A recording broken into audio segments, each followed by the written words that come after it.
Hello, and welcome to the 2019 Santa Clara County Point-in-Time Count Training. Thank you for joining us in this important effort to improve the understanding of homelessness in Santa Clara County. The count will be conducted in two primary phases, separating the count and survey efforts. We will share additional details regarding the methodology as this training continues. If you participated in previous point-in-time count efforts, you will notice that the 2019 count will be conducted in a similar fashion.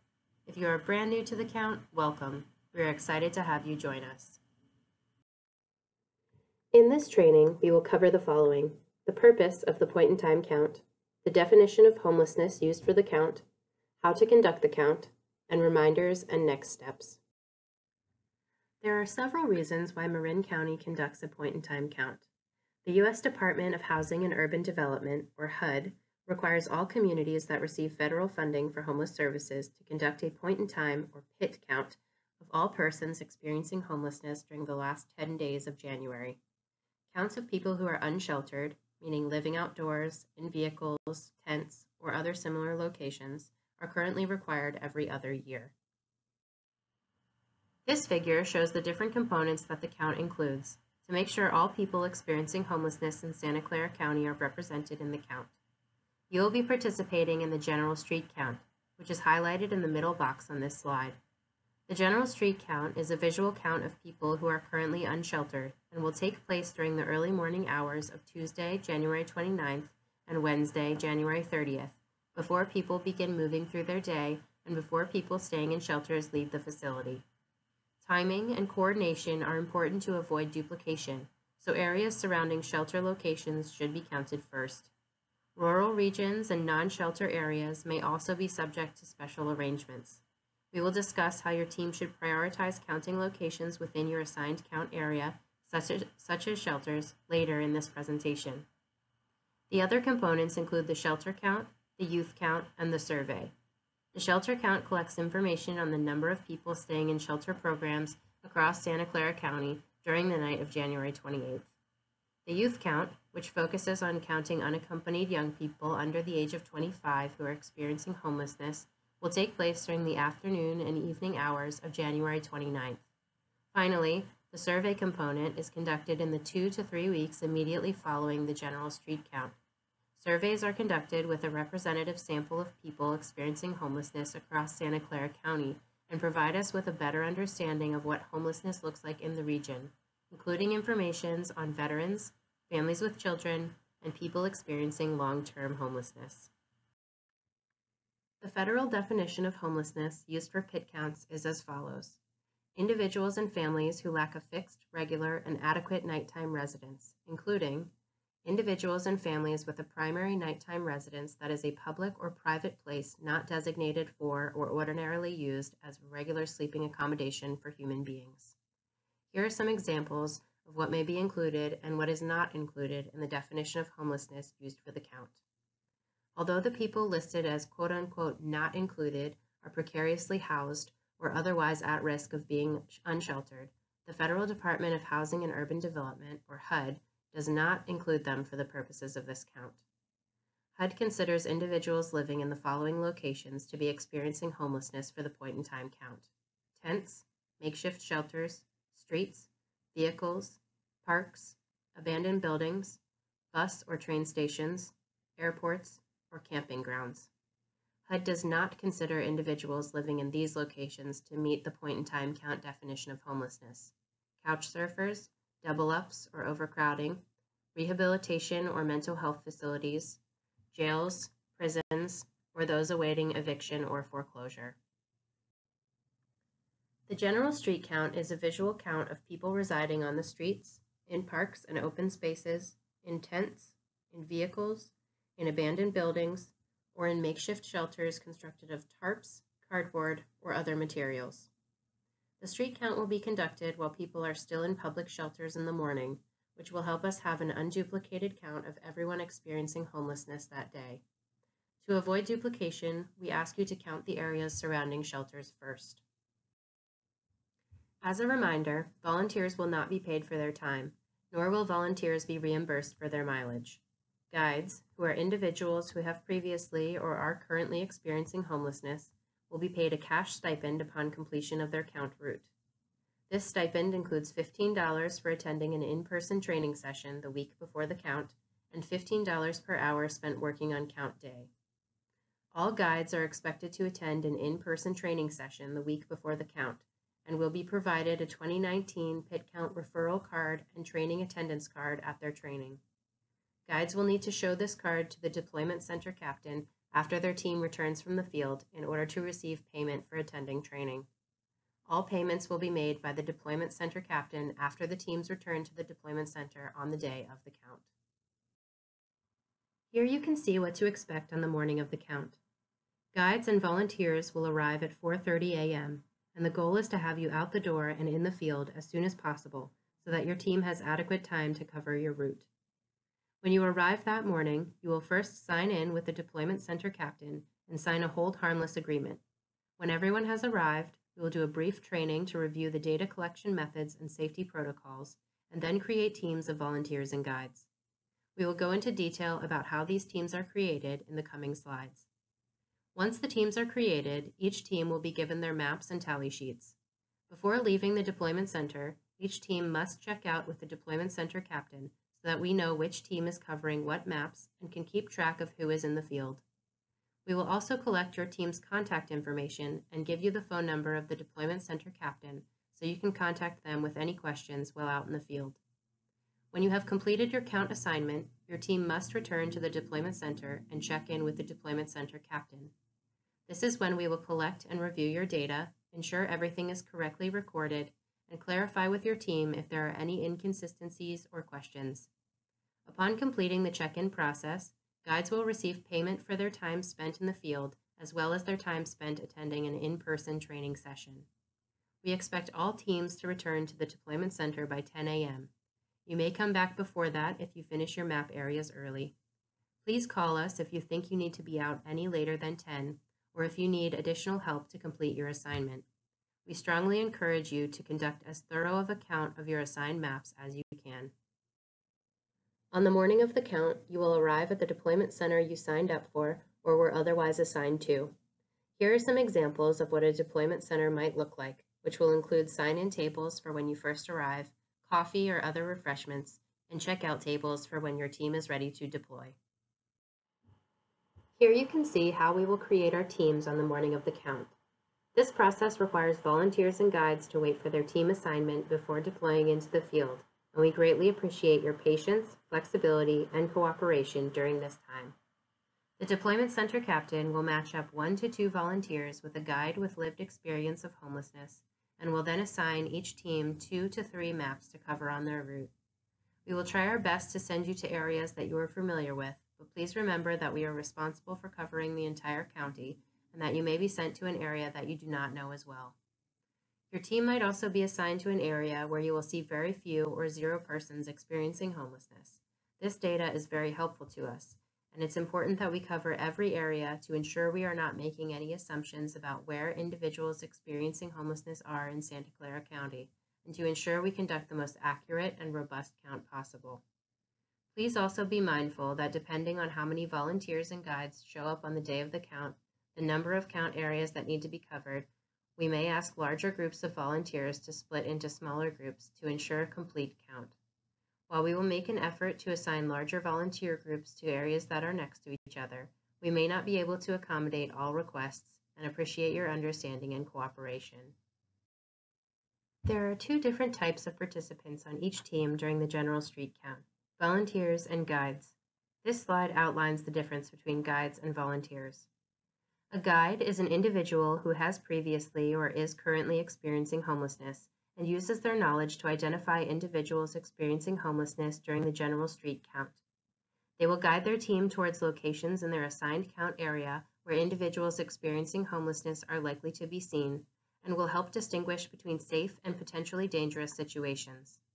Guides are compensated for their time and contributions to the count in the form of a $15 per hour cash stipend.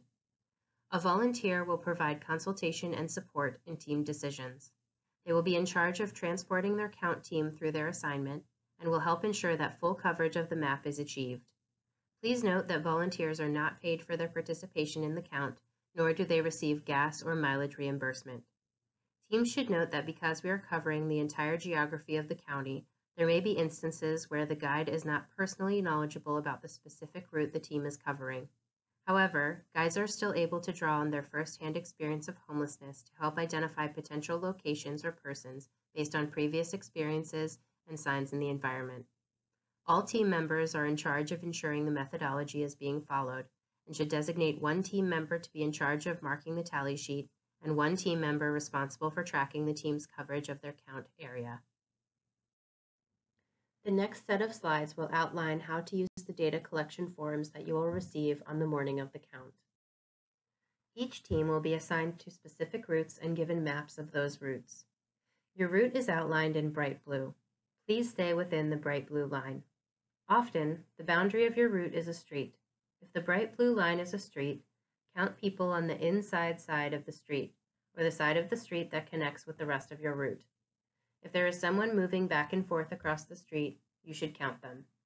Please cover all areas. Be sure to drive or walk down every street. Count on both sides of the street unless it's a route border. Look for open areas. You may need to get out and walk. You decide the route you take. That route may depend on traffic or where shelters are. Be sure to cover areas around shelters first. It's a good idea to put an X on streets and areas once you've covered them, so you don't count them twice.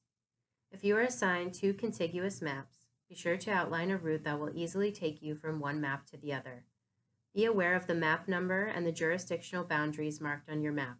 You will need to record your data on corresponding tally sheets. Jurisdictions are marked by different colors.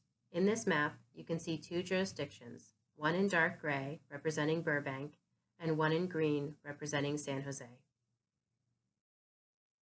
You will have a tally sheet for each jurisdiction, which is a city, place, or unincorporated area. Be sure to pay attention to where you are on the map and use the correct tally sheet for that area. Check both the map code and the jurisdiction before you record your data. This information is located on the top of your tally sheet. As you move along your route, be sure to check the map. Ensure you have not gone outside the boundaries of one jurisdiction into another and that you have not crossed that bright blue line. Once again, it is extremely important that your group records the data on the correct tally sheet for the correct jurisdiction and map. We will provide tally sheets for each of the colored areas on your map, so please be aware of where you see the individuals you are counting, and please mark them on the correct tally sheet. We will review this again on the morning of the count when you have your maps in hand. It is possible that you will have only one color, but it is also possible that you could have 2 or 3 different colors. Let's look at some examples of how to fill out the tally sheets. You will fill out one line per person that you see. In the first example, you observed one individual who appeared to be a male in their 30s and was on the street. Under gender, you would bubble in M for male. Under age, you would bubble in 25 through 64, and under dwelling or vehicle type, you would bubble in street. In the next example, you observed a family of 3 that included 2 adults over the age of 25 and 1 child under the age of 18 on the street. You would fill in one line per person in the family, and then fill in the bubble under the column that says family. On line 1, you would bubble in M for male, bubble in 25 through 64, bubble in family, and bubble in street. On line 2, you would bubble in F for female, bubble in 25 through 64, bubble in family, and bubble in street. On line 3, you would bubble in F for female, bubble in under 18, bubble in family, and bubble in street. Upon tallying each individual, we ask that you also draw a circle around the family bubbles to indicate that these individuals are part of one family. Please note that for the purposes of the count, a family is defined as one adult present with a child under the age of 18. Listed here are some ways to identify vehicles that are housing individuals. We want to maintain a respectful distance, so please do not walk up and look inside the vehicle, knock on vehicle doors or windows, or shine flashlights into the vehicle. Instead, here are some signs to look for that can indicate whether somebody is living in the vehicle or not. A vehicle with windows that are fogged, partially open, or blocked, electrical connections or generators, screens or window coverings, items inside and outside of the vehicle, including household items, bags, or clothing, sounds of music or talking coming from inside the vehicle, and or that the vehicle is in a known safe parking location, which may be designated on your map. If you find a car, RV, or van that looks inhabited based on the signs detailed on the previous slide, but you cannot determine how many persons are residing in the vehicle, please record only the vehicle type, leaving the fields of gender, age, and family blank. The example on this slide features a scenario your team might encounter: a vehicle whose windows are covered and partially open, with belongings on the outside of the vehicle. In this case, you would bubble in car under dwelling or vehicle type. Additionally, we ask that you record the last 4 digits of the license plate of each vehicle you include in the count. The reason we request that you document the last 4 digits of the license plate number is to help us avoid count duplication. Vehicles move quickly, and this helps ensure vehicles are not counted twice. The field for listing the last 4 digits of the license plate number is located on the back side of the tally sheet. Please make sure that the number of the row where you write the vehicle license plate matches the row number on the front side of the tally sheet.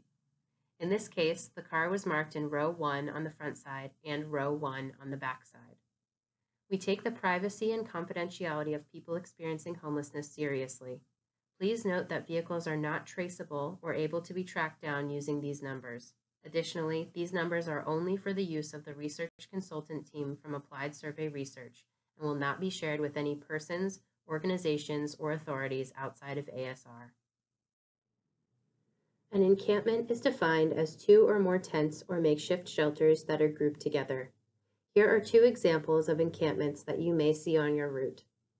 In the first example, you observed an individual who appeared to be male and in his 30s outside a tent. You observed a tent directly next to his with an individual who appeared to be male and in his late 60s standing outside of that tent. You would fill in 1 line per individual. So on line 1, you would bubble in M for male, bubble in 24 through 64, bubble in tent, and bubble in encampment. On line 2, you would bubble in M for male, bubble in 65 plus, bubble in tent, and bubble in encampment. Similar to how we designate individuals as part of a family, we ask that you draw a circle around the encampment bubbles to indicate that this is one encampment. In the second example, you observe 3 tents together, but do not see any individuals. In this case, you would fill out 1 line per tent or makeshift shelter. On line 5, you would bubble in tent and bubble in encampment. On line 6, you would bubble in tent and bubble in encampment. And on line 7, you would bubble in tent and bubble in encampment. Again, you would draw a circle around the encampment bubbles to indicate that this is one encampment. Safety is a top priority while out in the field. Please take note of the following items when you are conducting the count. Please be safe and do not take any risks. Do not approach individuals and ask them if they are experiencing homelessness. Please observe and tally only. Do not take any photos while in the field to protect the privacy of those being counted. Please keep all locations and information confidential and do not discuss them after the count. Stay with your teammates. Be respectful of those you are counting. If you have any problems or questions, call your deployment center captain. Once again, safety comes first for all count participants. If an area seems too unsafe to cover, do not enter it. Mark the area on your map to show to your deployment center captain when you return. Some of these areas will have special teams to cover them. Please do not advertise your count location and be sure to keep all information confidential after the count. We ask that you do not take pictures while you are on your route or return to locations discovered during the count process. It is extremely important that we respect those we are counting and that they have confidence in the point-in-time count process. We will review safety and confidentiality protocols again on the day of the count. If you have a true emergency, please call 911 and then notify your deployment center captain when appropriate. Here are a few tips on how to prepare for the count. Wear comfortable shoes and clothing. Dress warmly. Wear a jacket, sweatshirt, raincoat, gloves, hat, etc. Bring a car if possible. Bring a fully charged cell phone. Bring a flashlight. The count will happen rain, snow, or shine, so be sure to bring an umbrella or cold weather gear if necessary. And of course, be sure to get plenty of rest the night before. We will be in touch with you regarding any specific deployment location information, as well as reminders as we approach the day of the count. Please feel free to contact us at the listed email or phone number with any questions you may have. Thank you in advance for your participation in the 2019 Point in Time Count in Santa Clara County. Please encourage your friends, family, and colleagues to join us this January by directing them to the volunteer registration link listed here. We couldn't do this without you, and we look forward to seeing you on January 29th or the 30th.